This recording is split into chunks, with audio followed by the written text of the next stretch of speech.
Hello students, आज का हमारा नया टॉपिक डिग्री ऑफ फ्रीडम, जिसके अंदर हम लोग बात करेंगे डिग्री ऑफ फ्रीडम होता क्या है और डिग्री ऑफ फ्रीडम का फॉर्मूला क्या है। हम इन सब के बारे में बात करेंगे। सबसे पहले तो डिग्री ऑफ फ्रीडम है क्या? The total number of independent coordinates और quantities which must be specifying the position और configuration of a dynamic system. यानी कि किसी भी सिस्टम की पोजीशन के बारे में, उसके कॉन्फ़िगरेशन के बारे में अगर कोई बताए, उसे आप लोग डिग्री ऑफ फ्रीडम कहते हैं। कहने का मेरा मतलब ये है कि अगर हमारे पास एक पार्टिकल है, अगर पार्टिकल स्ट्रेट लाइन मूव कर रहा है, कहाँ मूव कर रहा है? स्ट्रेट लाइन, एक सीधी लाइन के अंदर, तो वन कोऑर्डिनेट, टोटल कोऑर्डिनेट्स कितने होते हैं हमारे पास? 3, एक एक्स, वाई और जेड। तो यानी स्ट्रेट लाइन का मतलब क्या है कि one coordinate is required to specify the position, therefore degree of freedom is 1। अगर पार्टिकल मूव कर रहा है प्लेन के अंदर, प्लेन का मतलब है X Y plane, Y Z plane, Z X plane, तो इसका मतलब है 3 में से 2 कोऑर्डिनेट्स की जरूरत पड़ेगी, are required to specify its position, therefore degree of freedom is 2। तीसरा हम बात करते हैं if the particle moving in space. Space का मतलब है all the 3 coordinates are required to specify its position, then degree of freedom is 3। अगर हम बात करें जनरल फॉर्मूला क्या होगा डिग्री ऑफ फ्रीडम का, तो एफ, इसको एफ से नोट करते हैं, 3n-k। ये जो n दिखाई दे रहा है इसको बोलते हैं total number of molecules of the system. Molecule में टोटल कितने, सिस्टम में कितने मॉलिक्यूल्स हैं।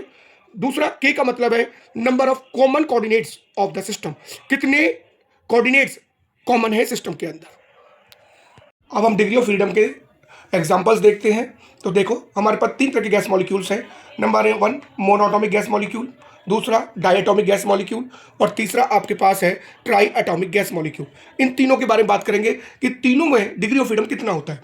सबसे पहले आप बात करेंगे मोनो एटॉमिक गैस मॉलिक्यूल की बात करेंगे, जो सिंगल एटम से मिलकर बनता है, जिसका एग्जाम्पल हम बोल सकते हैं हीलियम और आर्गन।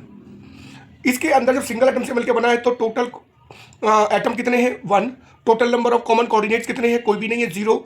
अगर हम डिग्री ऑफ फ्रीडम का फॉर्मूला लगाएं F = 3n-k, equal to n की वैल्यू कितनी है? 1, k कितना है? 0, तो डिग्री ऑफ फ्रीडम कितना आ गया? 3।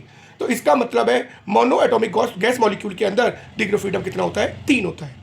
डायटॉमिक गैस मॉलिक्यूल की बात करें, डाया जिस नाम से पता लग रहा है आप लोगों को, जिसके अंदर आपके पास 2 मॉलिक्यूल काम करें, H2N2O2, यानी इसके अंदर 2 एटम से मिलकर बनता है। टोटल नंबर ऑफ एटम्स कितने हैं? 2। कॉमन कोऑर्डिनेट्स कितना है? 1। तो डिग्री ऑफ फ्रीडम कितना बना? 5। अब बात करेंगे हम ट्राइएटॉमिक गैस मॉलिक्यूल के लिए। ट्राइएटॉमिक गैस मॉलिक्यूल में आपके 2 केस बनेंगे। पहला लीनियर ट्राइएटॉमिक गैस मॉलिक्यूल, जिसमें तीनों के तीनों एटम एक ही लाइन में होंगे।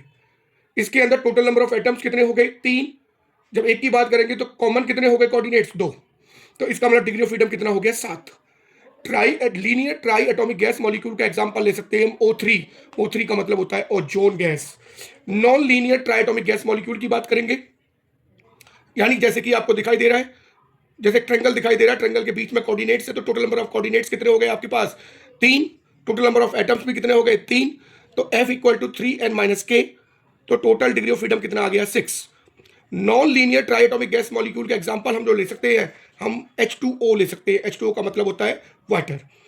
ये आपके पास जो टॉपिक था, हमने डिग्री ऑफ फ्रीडम के बारे में बात की, और ये बार बार पूछा जाता है कि मोनो एटॉमिक गैस मॉलिक्यूल में डिग्री ऑफ फ्रीडम कितना होता है, डायटॉमिक में कितना होगा, ट्राइएटॉमिक में कितना होगा। तो आपको ये समझ में आ गया होगा। अगर आपको ये वीडियो पसंद आई है तो इसको लाइक करें, सब्सक्राइब करें और शेयर करें।